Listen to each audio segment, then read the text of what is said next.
Hi hello friends, welcome to BB home time. இன்றைக்கி நம்ம என்ன செய்ய போகிறோன்னா மட்டன் குழம்பு செய்ய போகிறோம். நான் சொல்கிற மாதிரி மட்டன் குழம்பு செஞ்சு பாருங்கள். வீட்டில் மட்டன் குழம்பு மிச்சமே இருக்காது. அதுக்கு நான் ஒரு பெரிய குண்டான் எடுத்துருக்கோம். குண்டானில் நான் ஒரு 20 பேர்த்துக்கு தேவையான மட்டன் குழம்பு செய்ய போகிறோம்.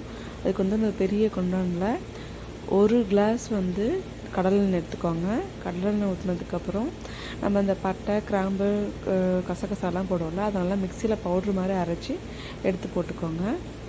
போட்டுட்டு இந்த மட்டன் குழம்புக்கு நம்ம பெரிய வெங்காயம் யூஸ் பண்ணாமல் சின்ன வெங்காயம் நீங்கள் ஆட் பண்ணிக்கோங்க. சின்ன வெங்காயம் ஆட் பண்ணி நல்லா வதக்கிக்கோங்க. வெங்காயம் வதங்கினதுக்கப்புறம் நம்ம கருவேப்பிலை ஆட் பண்ணிக்கலாம். கருவேப்பிலை ஆட் பண்ணதுக்கப்புறம் இஞ்சி பூண்டு பேஸ்ட்டு நல்லா நிறைய எடுத்துக்கோங்க.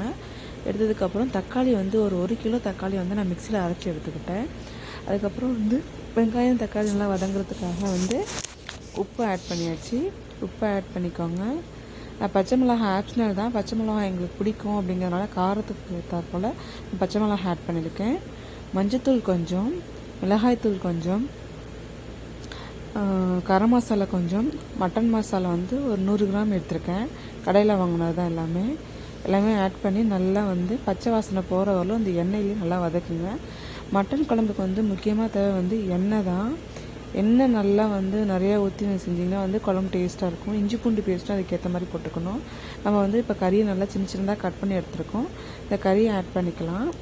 கறியை நல்லா ஆட் பண்ணிட்டு இந்த மசாலா நல்லா மிக்ஸ் ஆகிற மாதிரி நல்லா கிளறி விட்டுருக்குங்க. இப்போ நான் இந்த கறிக்காக உப்பு ஆட் பண்ணியாச்சு. உப்பு ஆட் பண்ணிவிட்டு நல்லா கிளறி விடுங்க. மட்டன் நல்லா வேகணும். அதுக்காக நாங்கள் பார்த்திங்கன்னா ஒரு குடம் தண்ணி ஆட் பண்ணிக்கிட்டோம்.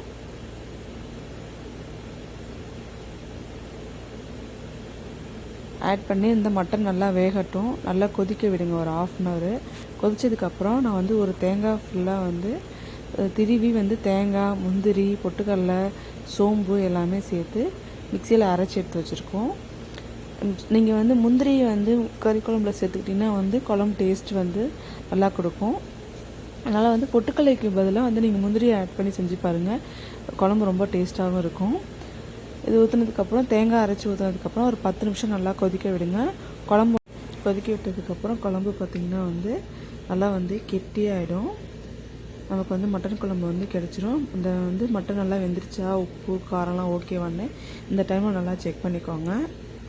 செக் பண்ணிவிட்டு ஏதாவது பத்தலைன்னா, உப்பு பத்தலை அப்படின்னா உப்பு இப்படியே ஆட் பண்ணிக்கோங்க.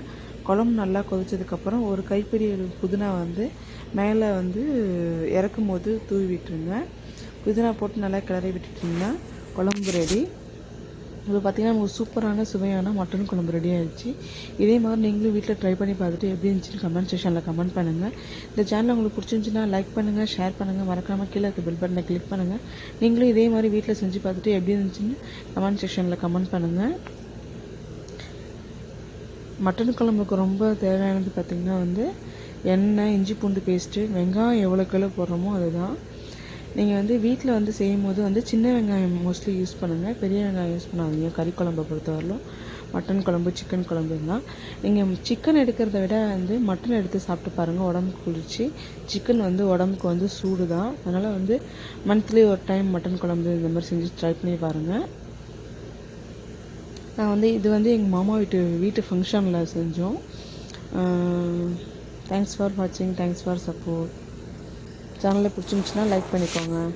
மறக்காமல் கமெண்ட் செக்ஷனில் கமெண்ட் பண்ணுங்கள்.